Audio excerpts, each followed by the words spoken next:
दोस्तों नमस्कार। आप देख रहे हैं मनोज सिंह ऑफिशियल। आज मैं आप लोगों का जितना भी कंफ्यूजन है लगभग इसी वीडियो में दूर हो जाने वाला है। एकदम बिल्कुल स्पष्ट साफ बातों से मैं आप लोगों का कंफ्यूजन इसी वीडियो में दूर करने वाला हूं। सबसे पहले जो 7वां चरण नोटिफिकेशन पर मैं चर्चा करूंगा कि 7वां चरण नोटिफिकेशन इसी महीने के अंतिम तारीख तक आना निश्चित है। इस पर हमारे जितने भी यूट्यूबर साथी हैं, मैं किसी का नाम नहीं लूंगा, लेकिन जितने भी यूट्यूबर साथी हैं सभी लोगों ने लगभग जितने भी हैं सभी लोग आरजेडी प्रवक्ताओं से, इसके बाद जेडीयू प्रवक्ताओं से, विधायकों से, सभी लोगों से संपर्क बना करके स्पष्ट कर दिए हैं कि नोटिफिकेशन बहुत जल्द ही निकलने वाला है। यानी जल्द मतलब कि कल तो चित्ररंजन गगन जी ने स्पष्ट कर दिया कि दिसंबर तक हमारे सभी शिक्षक अब रोड पे नहीं बोर्ड पर होंगे। तो दोस्तों आशा ही दुनिया है, आशा ही जीवन है। आशाहीन व्यक्ति अच्छे नहीं होते हैं। इसलिए मैं आप सबसे ये कहना चाह रहा हूं कि आप सभी लोग आशा को बनाए रखिए। जैसे हम लोग 3 सालों तक आशा बनाए रखे, तो अभी हम लोग को 30 दिन आशा बनाने में कोई दिक्कत नहीं है। और आप जैसा कि जानते हैं कि नियमावली में भी कुछ चेंजमेंट हो रहे हैं। कोई ऐसा चेंज नहीं हो रहा है कि जाके हम लोगों को काफी नुकसानदेह हो, बल्कि हम लोगों को लाभप्रद ही विज्ञापन में चेंजमेंट हो रहा है। इसलिए दोस्तों आप लोग धैर्य बना रहिए।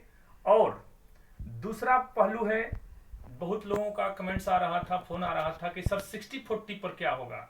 60-40 पर सबको लाभ है। 60 और 40 पर सभी अभ्यर्थियों को लाभ है, किसी को नुकसान नहीं है। इसलिए ये कंफर्म रहेगा ही रहेगा और इससे सबका फायदा है, किसी का घाटा नहीं है। तीसरा बात है कि एक ऑडियो वीडियो वायरल हो रहा है कि 17 सितंबर को नोटिफिकेशन आएगा। तो चाहे जो भी भाई है, मैं उनको धन्यवाद देता हूं कि कम से कम आप सबको एक आशा बधाए, लेकिन वह आशा कितना सत्य होता है ये तो नोटिफिकेशन आने के बाद ही कंफर्म होगा कि आपकी बातों में कितना दम है। ये तो जब नोटिफिकेशन 17 तारीख को आ जाएगा तो हम सभी अभ्यर्थी उस भाई को जिन्होंने ऐसा वीडियो वायरल किया है, सभी लोग हम लोग मिठाई खिलाने के लिए पहुंचेंगे कि आपकी बात सत्य हुई। मैं उनके ऊपर ज्यादा कमेंट्स नहीं करूंगा क्योंकि बहुत से लोग बहुत प्रकार की बातें कहते हैं, हम उनके ऊपर कमेंट नहीं कर रहे हैं। हाँ, लेकिन आशा जरूर आप लोग बनाए रहिए। इसके बाद आते हैं कि ईडब्ल्यूएस पर, ईडब्ल्यूएस का जो राजस्थान सरकार ने ईडब्ल्यूएस कैंडिडेटों को 5% अंक में छूट दिया है।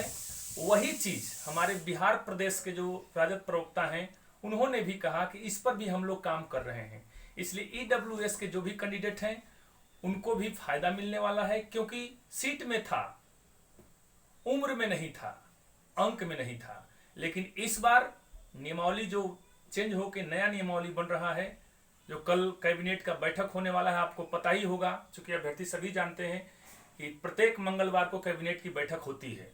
और उस बैठक में हमें जहां तक अनुमान है कि इस पर शिक्षक नियोजन पर, 7वें चरण के नियुक्ति पर जरूर मुहर लगना चाहिए। ऐसा हम आशा उम्मीद कर रहे हैं, कंफर्म नहीं बता रहे हैं। इसलिए जिस भाई को कमेंट्स करना होगा, ऐसा मत बोल दीजिए कि मनोज सर जी ने सब बात बोल दी कि नहीं, ऐसा कुछ बात नहीं है। कल मंगलवार है, कल कैबिनेट की बैठक होने वाली है। आप जानते हैं कि प्रत्येक मंगलवार को कैबिनेट की बैठक होती है और कैबिनेट की बैठक में 7वां चरण की बहाली प्रक्रिया पर जरूर बात होगी, ऐसा आशा किया जा रहा है। क्यों आशा किया जा रहा है? क्योंकि आज का अखबार आप पढ़े होंगे, आज के अखबार में स्पष्ट रूप में लिखा है कि 6वां चरण नियोजन प्रक्रिया 10 तारीख को ही समाप्त हो गया। उसमें 6वां चरण का अंतिम राउंड में मात्र 300 अभ्यर्थी ही मिल पाए। बाकी जो है 69,000 सीट खाली का खाली रह गया 1,20,000 में। जिसमें कि 52,000 प्राथमिक में और लगभग 20,000 या 25,000 10+2 में। आपने आज अखबार के माध्यम से पढ़े होंगे, यूट्यूब पर भी बहुत यूट्यूबरों ने इसको डाले हैं। तो मैं बंधुओं आपसे निवेदन कर रहा हूं कि इस जितने भी कंफ्यूजन है सब इसी एक वीडियो में टोटल कंफ्यूजन दूर होगा। आप समझने का प्रयास करेंगे और समझने का प्रयास करेंगे और इसको ज्यादा से ज्यादा शेयर करने का प्रयास करेंगे, ताकि और भी जो हमारे अभ्यर्थी भाई जो कंफ्यूज्ड हैं वो अभी कंफ्यूजन को दूर करें और इत्मीनान बनाए रहे, धैर्यता बनाए रहे। इसके बाद आरजेडी प्रवक्ताओं पर मैं बात कर रहा हूं, जैसे कि हमारे चित्रंजन गगन जी हैं, प्रेमिल साहब हैं, ऋतु जायसवाल हैं। सबके द्वारा एक ही शब्द में कहा गया है कि आप लोग धैर्यता बनाए रहिए। आप लोगों का नोटिफिकेशन इसी महीने में आना निश्चित है, क्योंकि चित्रंजन गगन जी ने स्पष्ट रूप में यह भी कह दिए हैं कि 2022 तक पूरी टोटल नियुक्ति प्रक्रिया खत्म हो जाएगी। सीटेट दिसंबर का इंतजार नहीं करेंगे, बीटेट का इंतजार नहीं करेंगे।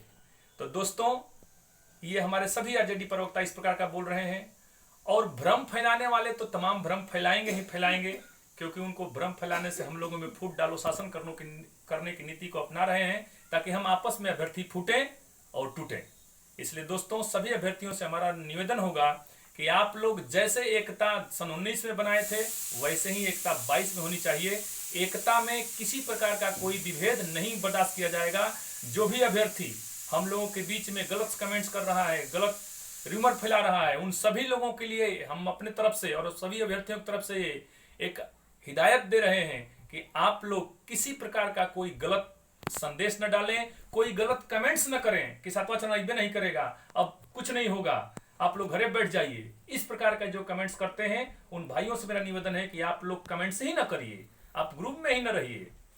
दोस्तों, इसके बाद मैं मनोज सिंह आपको पुनः इस्तकबाल करते हुए अपने बाड़ी को विराम देते हैं। इससे पहले एक बात जरूर कहेंगे कि जो भी यूट्यूबर साथी हैं सभी लोग सकारात्मक ही न्यूज देने का प्रयास कर रहे हैं। कोई भी यूट्यूबर ये नहीं चाहता है, कोई भी गलत मैसेज नहीं देना चाहता है। सभी लोग सकारात्मक ही न्यूज देते हैं। अब उसमें किसी को नकारात्मक लग जाता है तो उसमें किसी का दोष नहीं है, और नकारात्मक नहीं होना है। आप हमेशा ऊर्जावान थे, रहेंगे, हैं।